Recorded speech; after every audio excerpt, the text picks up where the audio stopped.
Hello दोस्तों, आप सभी का the logical Indian YouTube channel में बहुत बहुत स्वागत है। मैं हूं एडवोकेट पंकज कुमार त्रिपाठी, लखनऊ से। दोस्तों, इस समय दो सूचनाएं मिल रही हैं। एक तो यह कि संविधान हत्या दिवस मनाया जाएगा 25 जून को। अरे भाई, मनाया जाएगा का मतलब क्या है? आयोजन, प्रयोजन, लड्डू मिठाई बांटना, खाना। और दूसरी तरफ कुछ लोग प्रयास में लगे हैं कि विश्वविद्यालयों में मनुस्मृति पढ़ाई जाए। जी हां, अभी कल ही दिल्ली विश्वविद्यालय के कुलपति का एक बयान आया है जिसमें वो कह रहे हैं कि कुछ लोगों ने प्रस्ताव भेजा था कि मनुस्मृति पढ़ाई जाए लॉ डिपार्टमेंट में कानून के तौर पर,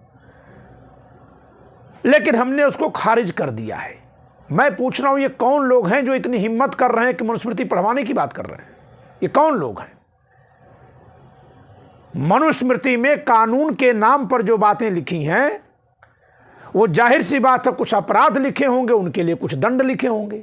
लेकिन अपराधों के लिए किसी को दंडित देने का आधार क्या है? क्या महज उसका कार्य ही दंड का आधार है, या व्यक्ति के वर्ण को भी ध्यान में रखा गया है? वहां व्यक्ति के वर्ण के आधार पर उसको दंड देने की बात की गई है। मसलन बलात्कार अपराध को ले लीजिए, तो वहां अगर पुरुष ऊपर की वर्ण का है और महिला नीचे के वर्ण की है तो बहुत छोटा अपराध है। इसका ठीक उल्टा कर दीजिए, महिला ऊपर के वर्ण की है, पुरुष नीचे के वर्ण का है, तो ये बहुत कठोर अपराध हो जाता है, भयानक दंड देने की बात की गई है। ऐसे ही लिंग भेद की बात उसमें लिखी हुई है कि अगर कोई स्त्री पर पुरुष गमन करेगी तो स्त्री को बड़ा दंड होगा, पुरुष अगर पर स्त्री गमन करेगा तो उसके लिए छोटा दंड होगा। तो इस तरह के भेदभाव से भरी वह किताब है, उसे पढ़ा करके वैमनस्यता, नफरत, क्षोभ और पीड़ा, गुस्सा के सिवाय और क्या पैदा होगा? क्या उसमें ऐसा है जो पढ़ाना चाहते हैं? मैंने पढ़ी है मनुस्मृति, उसमें साक्ष्य के नियम लिखे हुए हैं। अब साक्ष्य के नियम में क्या है कि अगर कोई व्यक्ति गवाही देता है और गवाही देने के बाद उसके घर में किसी की मृत्यु हो जाती है, कोई बीमार पड़ जाता है, उसका पशु मर जाता है, उस पर किसी भी प्रकार की विपदा आ जाती है, तो ये माना जाएगा कि वो झूठी गवाही दिया है। अब जरा ये सोचिए कि ये पाखंड है कि सच्चाई है। न जाने कितने एक्सीडेंट रोज होते हैं। क्या ये सारे एक्सीडेंट जिनके होते हैं उनका कोई पाप होता है तो होते हैं? क्या उस पाप का तात्कालिक कोई संबंध कोई जोड़ पाएगा? नहीं। लेकिन उस किताब में यह लिखा हुआ है कि अगर गवाही देने वाले का कोई पशु मर गया तो यह मान लिया जाएगा कि झूठ बोला था। अब इसका एक दूसरा गंदा रूप देखिए कि किसी अपराधी के खिलाफ किसी ने सच्ची गवाही दी और उस सच्ची गवाही पर इसको सजा होनी है, तो ये क्या करेगा कि उसको झूठा साबित करने के लिए उसके बछड़े को, पड़िया को, यानी पशु को जहर खिला दिया, वो मर गया। उस जमाने में पोस्टमार्टम तो होता नहीं था कि लोग जाने कि जहर कहां से खा लिया। लोग तुरंत कहेंगे देखो गवाही दिया और इसका पशु मर गया, इसका मतलब है कि ये झूठी गवाही दिया था। दो तरफा नुकसान हो गया सच बोलने का। दरअसल वो किताबें जिस दौर में लिखी गई थी उस दौर में लोग भावना पर ही चलते थे। भावना के अलावा कोई और वैज्ञानिक उपाय नहीं था। इस नाते उस समय ये सब कानून होते थे। आग के ऊपर हाथ रखवाना, तमाम कहानियां आप सुनते हैं पुराने समय की लिखी मिलेंगी कि किसी बच्चे को लेकर दो महिलाओं में झगड़ा हो रहा है। एक कह रहे ये बच्चा मेरा है, नवजात बच्चा भी तुरंत पैदा हुआ है, एक कह रहे ये मेरा है। तो कहा गया कि इनके छाती पर लोहे की प्लेट रखी जाएंगी, जिसका दूध बाहर तक निकल आएगा बच्चा उसका माना जाएगा। ऐसी कहानियां हैं। क्या यह संभव है? तो उसी तरह के उपाय वहां लिखे गए हैं, उसी तरह से गवाहियां लिखी गई हैं,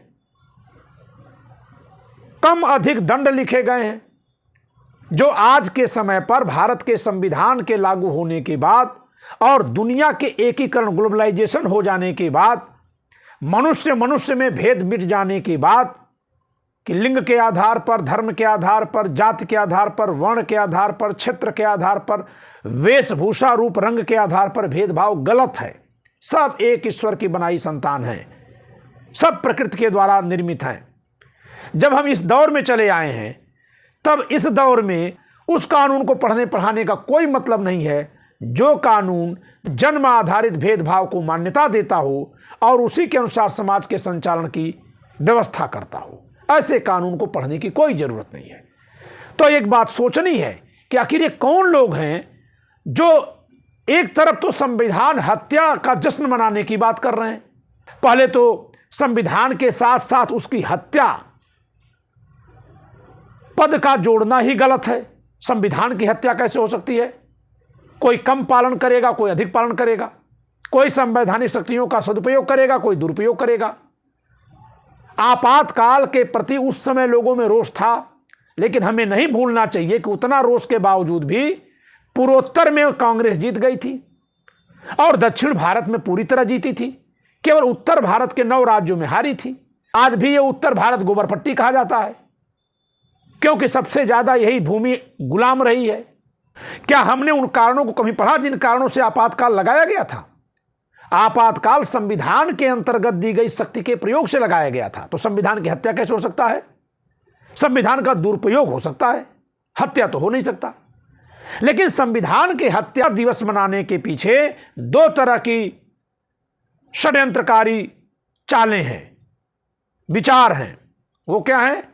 पहले तो ये कि अब संविधान जागरूकता कार्यक्रम, संविधान बचाओ कार्यक्रम, संविधान मजबूत करो कार्यक्रम से हट करके विपक्ष का ध्यान अपने ऊपर लगा दिए गए इस कलंक पर चला जाएगा और उसी में वो फंस जाएगा कि उसने संविधान की हत्या की है। और दूसरे कि क्योंकि संविधान की हत्या तो हो गई है, तो उसके बाद से जो कुछ है वो संविधान के अनुसार नहीं है, लाइए नया संविधान लिखें। तो इधर मनुस्मृति पढ़वाई जाएगी, इधर नए संविधान लिखवाने की बात होगी। तो जो पढ़ोगे वही लिखोगे, जो पढ़ोगे वही मानोगे। इस तरह से सोची समझी चाल है। मैं फिर से कहता हूं कि जब से ये सरकार आ गई है, ये आजादी को नहीं मानती। इनके सांसद और इनके समर्थक ये लाइन बोलते हैं कि हम आजादी तो 2014 में मिली है।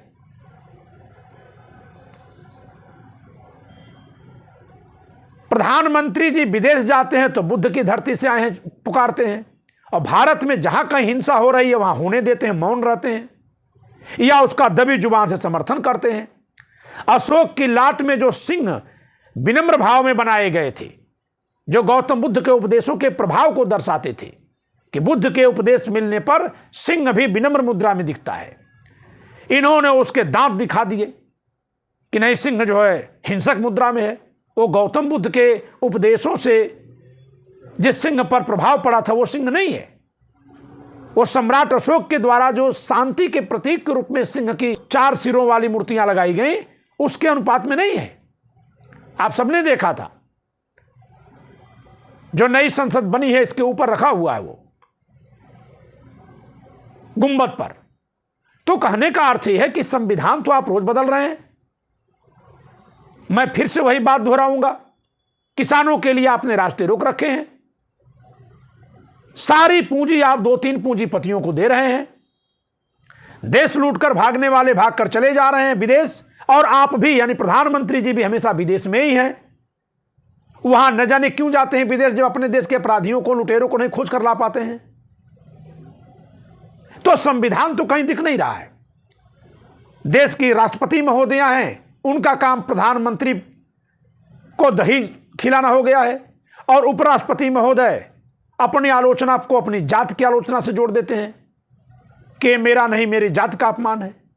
और जब उसी जात के ओलंपिक पदक विजेता बेटियां, जो कि किसी जात की नहीं है, भारत की बेटियां हैं लेकिन उनके अनुसार जात की हैं, जब उन पर दमन करती है सरकार, उनके साथ यौन प्रताड़ना करने वाले, दुष्कर्म करने वाले को अपने साथ बचाकर चलती है, और जब वो आंदोलन करती हैं लड़कियां, उस पर पुलिस लाठी बरसाती है, तब यही उपराष्ट्रपति पद पर बैठे जगदीप धनखड़ जी चुप रहते हैं। लोकसभा अध्यक्ष के तौर पर जिस ओम बिरला जी को बैठाया गया है, वो हमेशा विपक्ष को दबाते रहते हैं और सत्ता पक्ष की किसी भी बात पर मुस्कुराते रहते हैं, चाहे कोई जय हिंदू राष्ट्र ही क्यों न कहकर चला जाए। तो हर तरह से संविधान का जो लोग दमन कर रहे हैं, वे लोग अब संविधान हत्या दिवस के बहाने से ये कोशिश कर रहे हैं कि वे संविधान की हत्या पर जश्न मनाएंगे और स्कूलों में मनुस्मृति पढ़वाएंगे। मोदी जी, आप संविधान से प्यार करते हैं, सिर लगाकर सम्मान करने की फोटो आपकी आती है, वो तो आप सेंगोल के साथ भी कर लेते हैं, तो संदिग्ध है कि निष्ठा आपकी सेंगोल के प्रति है कि संविधान के प्रति। हाँ, कान खोलकर सब लोग सुन लो कि सेंगोल और संविधान एक साथ नहीं चल सकते, एकदम विपरीत है ये। लेकिन माना कि आप संविधान को सिर माथे पर लगाए हैं, तो सिर माथे लगाकर उसको पूजा की विषय वस्तु मत बना दीजिए। वो पढ़ने वाली चीज है, उसको आंख बंद करके सिर पर नहीं लगाया जाता, आंख खोल करके सामने रख करके दिमाग के अंदर लिया जाता है। और भारत की जनता संविधान जान सके, इसके लिए मेरे जैसे तमाम लोगों का सहयोग आप लीजिए। हम आपके साथ चलने को तैयार हैं और पूरे भारत के स्कूलों में, पंचायतों में, क्षेत्र पंचायतों में, गांव के स्तर पर, बाजारों में लगवाइए कार्यक्रम संविधान जागरूकता का। नहीं तो जनता तो लगाने ही जा रही है। लेकिन ये मनुस्मृति जो चोर दरवाजे से लाने की कोशिश आप कर रहे हैं अपने सरकार के आचरण के रूप में और संस्थानों में शैक्षणिक कार्यक्रम के बहाने से, ये इस देश की जनता नहीं बर्दाश्त करेगी। हम सब संविधान के प्रेमी हैं। संविधान के माध्यम से महज 70 वर्षों में देश ने जो ऊंचाइयां पाई हैं, वो अतीत में कभी नहीं पाया था। इसलिए संविधान के साथ जनता चलेगी। और आप ये जो संविधान हत्या की साजिश रच रहे हैं और इधर मनुस्मृति पढ़ाने की साजिश रच रहे हैं, इसको जनता पहचान रही है। अच्छा होगा कि संविधान जागरूकता को एक राष्ट्रीय कार्यक्रम बना करके योग्य लोगों को जिम्मेदारी दीजिए, खर्च दीजिए, उनके लिए व्यवस्था पूरी दीजिए, जिससे कि भारत की जनता संविधान को और अधिक जान सके और देश में संविधान के अधीन लोकतंत्र और मजबूत हो सके। इस वीडियो में इतना ही। वीडियो दोस्तों लाइक करिएगा, शेयर करिएगा, चैनल सब्सक्राइब न क्यों सब्सक्राइब करिएगा। जय संविधान।